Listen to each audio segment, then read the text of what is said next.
রাজ্য সরকার এবং school service commission আপাদমস্তক দুর্নীতিগ্রস্ত। মানে একটা কথা বলে, ফেলো করি মাখো তেল। পশ্চিমবঙ্গে আজকে বর্তমান পরিস্থিতিতে একই দশা চলছে। যেখানে যেখানে নিয়োগ আছে, যে যে জায়গায় এখনও পর্যন্ত নিয়োগ হয়েছে, প্রতিটা জায়গায় দুর্নীতি হয়েছে, তা সিবিআই দ্বারা স্পষ্ট। Single bench, division bench, supreme court এবং সুপ্রিম কোর্টের প্রধান বিচারপতির কোর্ট পর্যন্ত বলে দিয়েছে যে টেন্টেডদের কী ব্যবস্থা নেওয়া উচিত। তা সত্ত্বেও এই রাজ্য সরকার জানে, যেহেতু টেন্টেডরা পয়সা দিয়ে চাকরি পেয়েছিল, অযোগ্যরা পয়সা দিয়ে চাকরি পেয়েছিল, এই চাকরি নেওয়ার জন্যে যে টাকা দিয়েছিল তার একটা ভাগ কালীঘাটে টালির চালাতে পৌঁছেছিল। সেই জায়গায় দাঁড়িয়ে আজকের দিনে যদি এই টেন্টেডদের মেধা তালিকা প্রকাশ করা হয়, অযোগ্যদের তালিকা ওয়েবসাইটে দেওয়া হয়, তাহলে এই অযোগ্যরা যাদেরকে টাকা দিয়েছিল তাদের চুলের মুঠিটা গিয়ে ধরবে এবং তাদেরকে বলবে যে এই টাকা কোথায় গেছে তার হদিশ দাও। সুতরাং এর দৌড় সোজা গিয়ে পড়বে কালীঘাটে। তাই বারবার মমতা ব্যানার্জি, বারবার রাজ্যের দপ্তর, এসএসসি, বিকাশ ভবন, যখনই এই টেন্টেডদের সঙ্গে প্রসঙ্গ এসছে তখনই আপনারা দেখিয়েছেন এদের বিষয়ে সরকার কতটা সহনশীল। রাজ্য সরকারকে, স্কুল সার্ভিস কমিশনকে পরিষ্কার হাইকোর্ট নির্দেশ দিয়েছিল যে টেন্টেড আর নন টেন্টেডদেরকে আলাদা করে দাও, আনটেন্টেডদের আলাদা করে দাও। সেই সেগ্রিগেশন লিস্ট সুপ্রিম কোর্টকে দিতে পারেনি। Even single bench, division bench, supreme court কোনো জায়গায় এই অযোগ্য আর যোগ্যদের পৃথক তালিকা তৈরি করে দেয়নি রাজ্য সরকার। কেন দেয়নি? রাজ্য সরকার এসএসসিকে পারমিশন দেয়নি। সরকারের মদতে এই আপনারা বলেন, অনেক সময় দেখি অনেক দপ্তরকে নাকি ইন্ডিভিজুয়াল সংস্থা। এই সংস্থাগুলো এসএসসি ইন্ডিভিজুয়াল সংস্থা নেই, রাজ্য সরকারের অঙ্গুল হিলনিতে চলে। রাজ্য সরকার বলেনি তাই হয়নি। গতদিন দেখলেন রাজ্যের একজন আইনজীবী, একজন এমপি সাংসদ, তিনি সুপ্রিম কোর্টে দাঁড়িয়ে মিথ্যাচার করছেন। বিচারপতিকে বলছেন যে হ্যাঁ, টেন্টেড এবং নন টেন্টেড যারা ছিল, আনটেন্টেড, তাদেরকে আমরা পৃথক করে দিয়েছি। সরকারের যে প্রতিক্রিয়া, সেই প্রতিক্রিয়া অনুযায়ী সেই অযোগ্যরা যেন যোগ্যতা পরিণত হচ্ছে, আর যোগ্যতা যারা অর্জন করে যারা মাঠে নামছে বা এই যে কর্মসূচি চালাচ্ছে, হ্যাঁ, তারা যোগ্যতাটা পাচ্ছে না। কী বলবেন এটা? দেখুন, রাজ্য সরকার তো অযোগ্যদের পাশে বরাবরই, একদম প্রথম থেকে। আপনারা দেখিয়েছেন যে কোচবিহারের সভাতে গিয়ে মমতা বন্দ্যোপাধ্যায় বলেছিল একজনেরও চাকরি যাবে না। নবান্নে বসেছিল ক্যাবিনেট মন্ত্রীরা যে কোনোভাবেই যেন অযোগ্যদের চাকরি না যায়। তার কারণ কি? কারণ হলো এই অযোগ্যরা টাকার বিনিময়ে চাকরি কিনেছে। সাধারণ যারা যোগ্য চাকরি প্রার্থী তাদের স্বপ্নগুলোকে এরা খোলা বাজারে বিক্রি করেছে। আর খোলা বাজারে বিক্রি করার ফলে ওই যে একটা কথা বলে 70-20% আর 75%-25%, সেই রেশিওতে একটা সময় গিয়ে কালীঘাটের টালির চালায় টাকাগুলো পড়েছে। যার কারণে যখন যেখানে দুর্নীতির প্রসঙ্গ এসছে, ডাইরেক্ট রাজ্যের মুখ্যমন্ত্রী মমতা বন্দ্যোপাধ্যায় সেটাকে কাউন্টার করেছেন।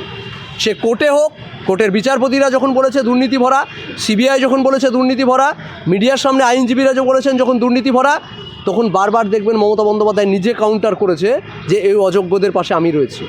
আর যার কারণেই এসএসসি একটা স্বনিয়ন্ত্রিত সংস্থা, তাকে বারবার কোর্ট অর্ডার করেছে single bench, division bench, supreme court যে টেন্টেডদের লিস্ট আলাদা করে দিন।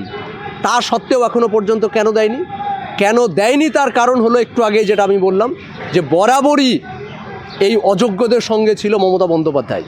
একজন অযোগ্য মুখ্যমন্ত্রী হলে স্বাভাবিকভাবে অযোগ্যদের পাশে থাকবে। আর আমরা যেখানে দাঁড়িয়ে আজকে আপনাকে এই কথাগুলো বলছি, সেই জায়গায় দাঁড়িয়ে মাসের পর মাস যোগ্য শিক্ষকরা রাস্তা আগলে বসেছিল। তাদের সঙ্গে প্রতারণা করা হয়েছিল নেতাজি ইন্দোরে। বলা হয়েছিল তোমাদের সঙ্গে ABCD সব রয়েছে, প্ল্যান রয়েছে, আর তাদের পরীক্ষায় বসতে হচ্ছে আগামী 7 তারিখ আর 14 তারিখ। এটা মমতা বন্দ্যোপাধ্যায়ের প্ল্যান। আবার নতুনভাবে দুর্নীতি করার প্ল্যান। আবার ওই অযোগ্য যারা ছিল তাদেরকে বাঁচানোর জন্য আবার দেখবেন তাদেরকে পরীক্ষায় বসার জন্য ফর্ম ফিল আপ করিয়ে নিয়েছে। তাদেরকে আবার নতুনভাবে কৌশল আটা হচ্ছে যে কিভাবে তাদের পেছন দরজা দিয়ে ঢোকানো যায়। কিন্তু কোর্ট সচেতন। গতকালকেও কোর্টকে বিভ্রান্ত করেছে রাজ্যের একজন এমপি। কল্যাণবাবুর মতো আইনজীবী, সিনিয়র আইনজীবী কী করে দাঁড়িয়ে মিথ্যাচার করতে পারেন সুপ্রিম কোর্টের বিচারপতির সামনে? ডাইরেক্ট উনি বলছেন যে হ্যাঁ টেন্টেডদের মাইলর টেন্টেডদের লিস্ট দেওয়া হয়েছে। যখন বিচারপতিরা জিজ্ঞাসা করছেন কোথায় দেওয়া হয়েছে, প্রিন্ট মিডিয়াকে, ওয়েবসাইটে, কোথায়, তার উত্তর কিন্তু কল্যাণবাবুর কাছে ছিল না। একটু সময় নিয়ে উনি বললেন না মাইলট এটা দেওয়া হয়নি। তাহলে একটু আগে যিনি কোর্টকে বিভ্রান্ত করতে পারেন তার নেতৃত্ব মমতা বন্দ্যোপাধ্যায় সারা রাজ্যকে বিভ্রান্ত করবেন, এটাই স্বাভাবিক। কোর্টে দাঁড়িয়ে যারা মিথ্যা কথা বলতে পারে তাদের নেত্রী স্টেজে দাঁড়িয়ে বলবে, এটা খুব স্বাভাবিক কথা। আর মাসের পর মাস দাঁড়িয়ে যারা যোগ্য শিক্ষক রাস্তায় বসে, এখনও দেখাবেন বিকাশ ভবনের সামনে কিছু ছেলে বসে আছে। কেন? কয়েকদিন আগে দেখলেন যে মানুষের মানে কি সমস্যার মধ্যে চাকরি প্রার্থীরা পড়েছে, যার জন্যে কাউকে তো হার্ট অ্যাটাক পর্যন্ত হতে হয়েছে। এই পরিস্থিতি কয়েকদিন আগে আপনারাই দেখালেন মিডিয়ার সামনে, মিডিয়ার মাধ্যমে দেখলাম যে সামনে লাশ চুরি হচ্ছে, কোনোভাবে যেন বার করে দিয়ে সেই শিক্ষকের লাশটাকে বার করে দেওয়া যায়। এই রাজনীতি চলছে রাজ্যে। যোগ্য শিক্ষকদের আজ শ্মশানে যেতে হচ্ছে, কবরে যেতে হচ্ছে, আর অযোগ্যরা তাদেরকে বাঁচানোর জন্য সমস্ত রকম প্ল্যান পরিকল্পনা তৈরি করে নিয়ে বসে আছেন। কেন? সুপ্রিম কোর্ট তো বলে দিয়েছিল যে অযোগ্য যারা তাদের লিস্ট প্রকাশ করুন আর তাদের কাছে 12% সুদ সহ পয়সা ফেরত নিন।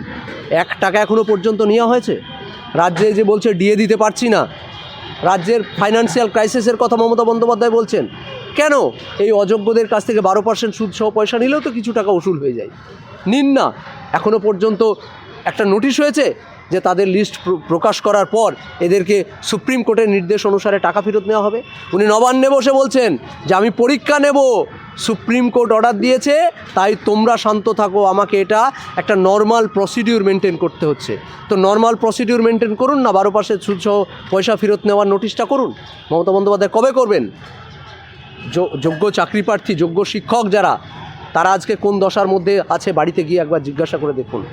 ইএমআই পরিশোধ করতে পারছেন না, লোনের টাকা শোধ করতে পারছে না। বাচ্চাগুলোকে ভালো স্কুলে পড়িয়েছিল, একজন স্কুল মাস্টার পড়াবো বলে ভর্তি করেছিল, স্কুলের ফিস দিতে না পারার কারণে সেই বাচ্চাটাকে বার করে নিয়ে আবার এই অচল করে রেখেছে রাজ্য সরকার। যে সরকারি শিক্ষা ব্যবস্থা, শিক্ষকের অভাবে ধুঁকছে শিক্ষা প্রতিষ্ঠানগুলো, সেই জায়গায় আবার তাদের দিতে বাধ্য হচ্ছে। কেন? কারণ তাদের কাছে পয়সা নেই। তার চাকরিটা ছিল, কষ্ট করে সে চাকরিটা পেয়েছিল, সে যোগ্য শিক্ষকটা তার বাবা মায়ের স্বপ্ন পূরণ করেছিল। আজকে আবার অন্ধকারের মধ্যে পড়ে তারা পরীক্ষার প্রস্তুতি নিচ্ছে। এ কোন দিন দেখাচ্ছে বাংলার মানুষকে কোন দিন দেখতে হচ্ছে? আর মমতা বন্দ্যোপাধ্যায় বারবার বলছেন এই অযোগ্যদের পাশে রয়েছেন। একবারও তো উনি যোগ্যদের পাশে থেকে তার লিস্টটা সুপ্রিম কোর্টে দিলেন না, তাহলেই তো বেঁচে যেত। বিরোধী আইনজীবীরাও তো বলেছিল যে সুপ্রিম কোর্টে আপনারা সমস্ত লিস্টকে পৃথক করে দিন, যোগ্য অযোগ্য লিস্ট আলাদা করে দিন, সমস্যা মিটে যাবে।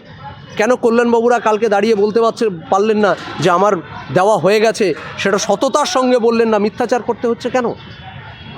এইভাবে চলে না, এইভাবে রাজ্য চলতে পারে না।